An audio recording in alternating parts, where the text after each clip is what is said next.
Welcome to Massive Beers. My name is Matt. We do beer stuff here. And kind of excited for this one. Collab time.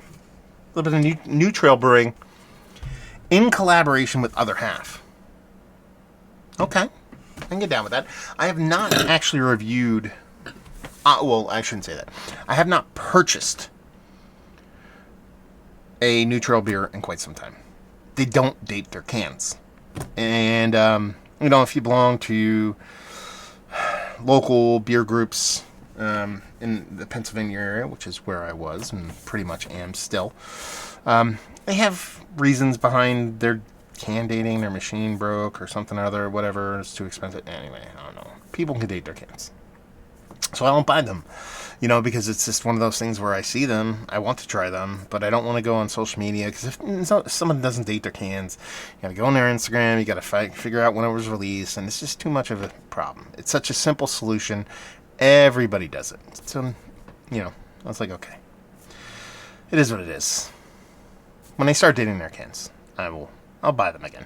But, I heard this got released, and the weekend after I heard it was released, I saw it on the shelf, so I knew it was fresh.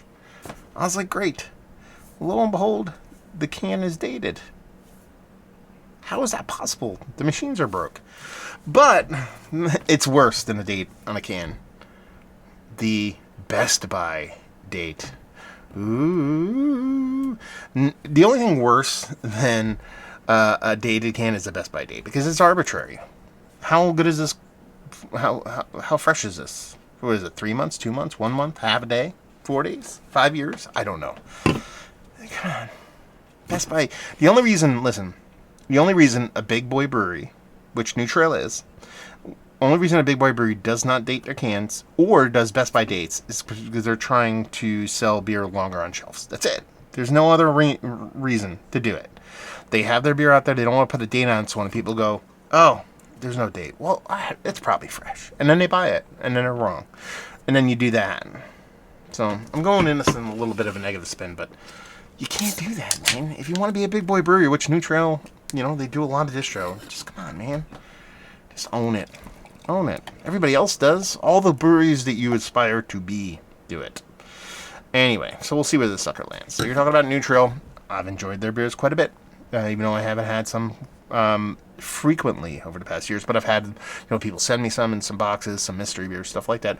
Label wise, that's pretty bad news right there. I mean, it is just it's a silhouette of Philly and in the country, which I assume is Other Half Philly and in the country, but there's something graphically about this that is very much kind of like Fiverry, very much kind of like just, it's not appealing.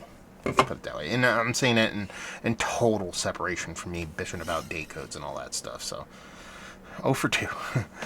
Beer-wise, that looks quite nice, actually. Has a little bit of darkish hue to it. It's 8.5% hazy. I should probably read that stuff to you guys, shouldn't I? Deep citrus, nectarine, and white grape are their notes they have on here. It's Nelson Sauvignon, Nectaron Citra, and Centennial. Oh, I like a little bit of Centennial up in there.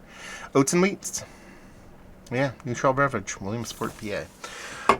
So yeah, it looks the part of a beefier beer. So, 8 and change. All right. Let's get a nose.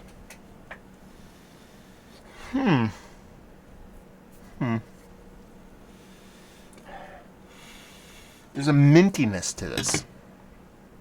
There's like a minty...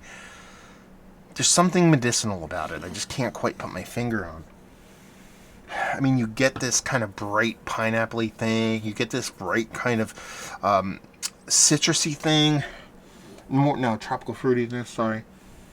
And this sweetness, but it's really this kind of mintiness, and it's not like mintiness like spearmint. It's almost like eucalyptus-y, but not in a good way. Like I get that every now and then. It's like a green grassiness. It's not that. It's medicinal. It's very much kind of medicine-y kind of mintiness to it. And I'm not gonna say I hate it yet, but it's just odd on a nose of beer like that. So definitely comes off very, very fragrant, almost like fragrance added, like an additive beer. I know that's not the case here, but that's how it comes off for me in the nose. Let's dive in. Cheers, y'all.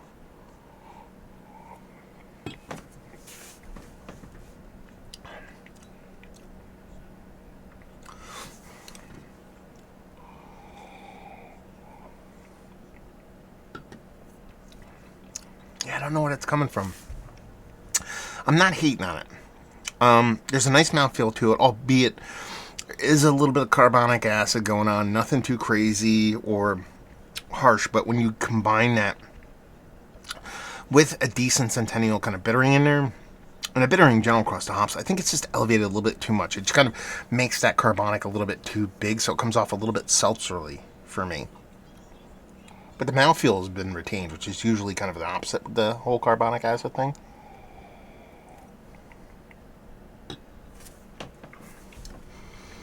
It's actually perfect level of sweetness for me when it comes to a double IPA. It's sweet enough, nothing too heavy or aggressive, but it really is that fruit portion of the show here that kind of throws a little bit of a monkey wrench in everything, because there is that soft medicinal characteristic that is coming from that fruit portion of the show. So pineapple, tropical fruit leads the day here. That is what I'm getting on this to a T. Now, they talk about this being deep citrus, nectarine. I don't get really any kind of like bold citrus other than a big pineapple in this. Nectarine, stone fruits really don't come out in this at all for me. White grape, sure, whatever.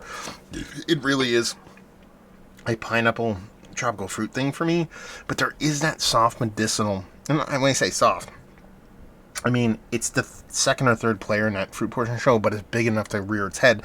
When something like that is big enough, a la Sulfur in a Berliner or the Acetol or something like that in some other lighter beers, it just kind of it's hard not to see it, hard not to taste it.